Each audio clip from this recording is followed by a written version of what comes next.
Susanne Schoedel.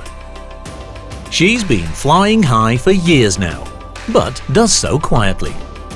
Two-time world gliding champion in the 15-meter class, multiple world record holder for speed and distance, for example in 2013 in Namibia as the first woman in the world to glide over 1,107 kilometers.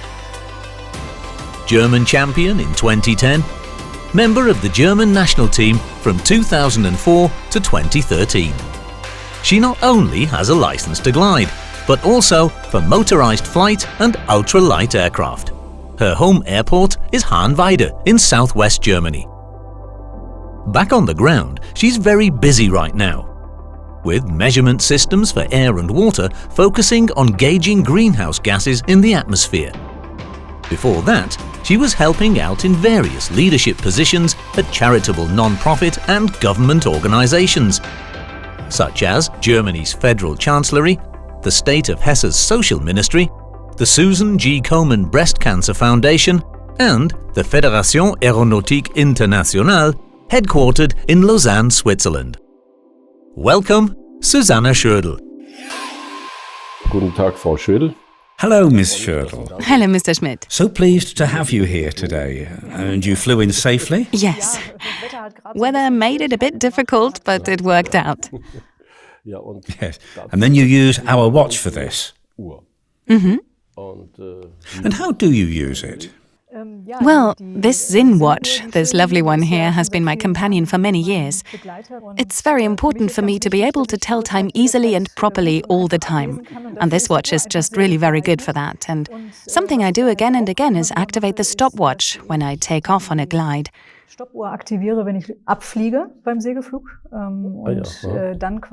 And then I basically always know how many hours I've been in the air. So when you're doing longer distances, it's important to know how many hours you've been up there, how long you still have, and when you perhaps have to turn around and fly home. When you fly across a time zone, do you use the second time zone? Just on a flyover, no. It's never happened to me yet that I've flown over a time zone, at least not in a glider. But the UTC function is simply helpful, because we always report our flight times in UTC. So the local time is not entered into the logbook, instead the UTC. And right now we have a little before 11 and UTC is then a bit before 9, so 2 hours back. 2 hours back. And then I always know at once what time I have to enter. That's really helpful. The date is also on it. Exactly, it all fits. Yes, it all fits. And I'm so happy that you've always been satisfied with our watch. And we've done something new. The 103 SUG Chronograph. The SA stands for Sapphire Crystal Glass because we have it on both sides. We've used sapphire crystal on the front and back and covered the whole with sapphire glass that, if you look closely, is domed. This makes the chronograph appear flatter. The process to make this high-domed glass is extraordinarily complex as we first take a solid blank and then carefully grind and polish it to create this prestigious high-domed glass. Let me show it to you. Yes. Yes, wonderful. Yeah. And the G stands for this subtle green. Yes. It's limited to 500 pieces. The mechanism here comes from a small manufacturer in La Chaux-de-Fonds, Switzerland, Concepto, a company, and I know the owner, we have great confidence in.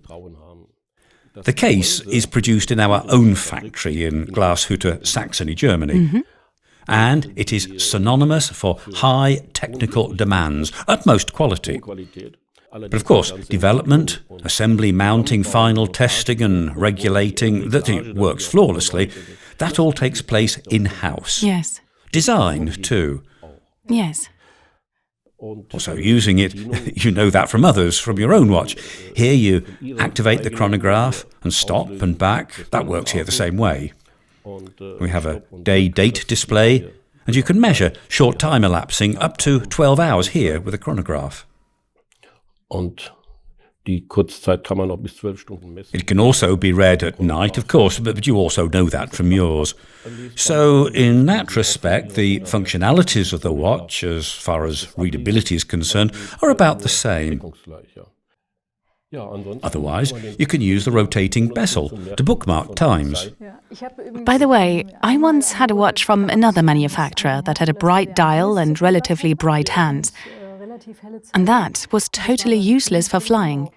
So that makes a big difference that my dark dial has bright hands on it, because that's immediately visible.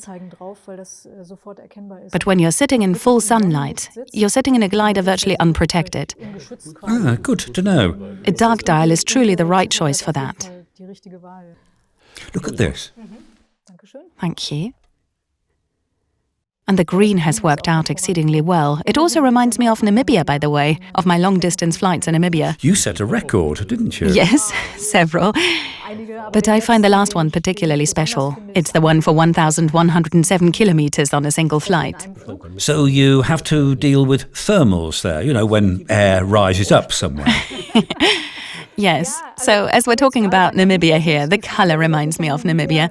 In Namibia, you've got a whole lot of the Kalahari. Everything is red sand there. Then there are always these water holes, sort of like water tanks that are reliable sources of thermals. You're flying during the morning hours, so as the thermals begin, you're basically flying from waterhole to waterhole. The air rises high there? It does. And later in the day it becomes cloudy, so you're no longer looking down to the ground, but up to see where the clouds are, and then you fly towards the clouds. Those are the same kind of fleecy, cirrocumulus clouds we have here, the best kind of clouds, and they can be quite large and powerful. The darkest part of them is usually where you find the best lift. You can also fly against the wind, can't you? Oh, of course. You fly with the wind and then have to fly back to the airfield you started from, so you fly against the wind to do so.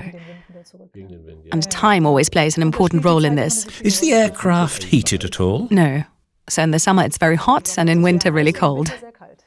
I just wanted to say, our watch will work. Oh, I'm very sure of it. How high do you fly? My highest flight altitude with thermals was 6,000 meters once. But when you are at 6,000 meters high, you don't need an oxygen mask? Oh yes, that's really interesting. Commercial aviation sets the aircraft cabin air supply at 2,500 meters usually, and every person reacts differently to this depending on when one needs more oxygen again. You can measure oxygen saturation, and we once did tests in the national team and had measuring devices along. We found out that 5 pilots each reacted completely differently. For instance, I need oxygen early on. I'm really happy when starting at 2,500 meters, I already take in a little extra oxygen because my concentration then remains better. Others hold out until 3,000 to 4,000 meters without using oxygen. What I heard once from aircraft service staff was that some passengers find that their watch glass flies off in the lower air pressure. Really? Really? But those were certainly not Sinn watches, no way. That's just what I wanted to say. That can't happen with Sinn watches. They are low pressure resistant. Yes. Mr. Sinn said, everyone comes back down. Yes. That's actually reassuring. I know the saying, and there are a lot of similar adages. There are many bold pilots, but not many old pilots. That was back in the early days of aviation when pilots sometimes did not get so old. And it shows the significance of aviation at its beginnings, when it meant taking certain risks. We still take risks today, but we have technology that's much more advanced now, and have safe aircraft and equipment and different training too. And I've noticed that for many pilots, safety is everything, isn't it? Yes, absolutely, yes. You check through everything once, again, and then, if need be, a second time. Does that also make itself evident in daily life? I also find that gliding is a way of life. Gliding perhaps even more so than motorized flight, because you just don't have an engine in your glider. You can't just give a little more gas to it. I have to gain a bit more altitude again, but first I have to think a bit ahead and be able to judge the weather situation. You always have to adjust to something new. No flight is like the last, and safety is where it all starts and ends. This means before a flight, check the aircraft thoroughly, whether all the connections are okay, whether all the rudders are working. You usually do that together with another fellow flyer. The instruments have to be set right, check the time, know what the weather is like, know when the sun sets. All these things, it's all really very complicated. Have you ever had a panicky situation where you thought you were not going to get back to the airstrip? Well, I wouldn't call it panic. It's more of an adrenaline situation when you notice your pulse starting to race and you harness all your senses again and concentrate absolutely on the flight at hand. For example, just when you come in low and have to land somewhere and not return to your own home airstrip, that's when you have to search out an appropriate outside landing strip and then make all the right decisions. And clearly I've done stuff like that, where I then had to sit for a while in the aircraft and first breathe in deeply and tell myself it all worked out, but it was a bit exciting. And when no posts are standing around? Sure, and that the landing went well. And with a glider, you already see it here, below it there is a landing gear that can't be pulled in. Newer aircraft all have retractable landing gear. And then there's still the question before landing, safety is everything. You go through a landing check, meaning you have to look that you're belted in, that the altimeter is set right, radio contact is working, and then you put down the landing gear. But it does happen that the landing gear doesn't go down, and then you have to land without it. That works. And then people say there are two kinds of pilots, those who have always landed with gear and those who have already landed without it. And that has happened to me, so I've already landed without gear, exactly. Landed without gear, slips and slides a bit, it gets a bit bumpy. Yeah, it was a sandy field, a competition, and on approach to the airfield I noticed I wouldn't make it over the green forest. And then I found myself a sandy field, a potato field, and then I landed. Normally, after the landing, drop to a surface that's okay and the glider just remains horizontal. It's all part of gliding. And I really have to say, Sinn watches have always been part of it for me. So I always wear a Sinn watch when flying, and it's just part of what I do. So in a sense, I feel just deeply connected to you, I have to say. Miss Schoedel, thank you very much for being here, for visiting us here in the watch city of Frankfurt. Have a good flight back. Yes, thank you. Visit us again soon. I would be pleased to. I'm always happy to come here, and I'm so glad that we've come together again after this time and that we can stay in touch. Thanks, sure. Thanks.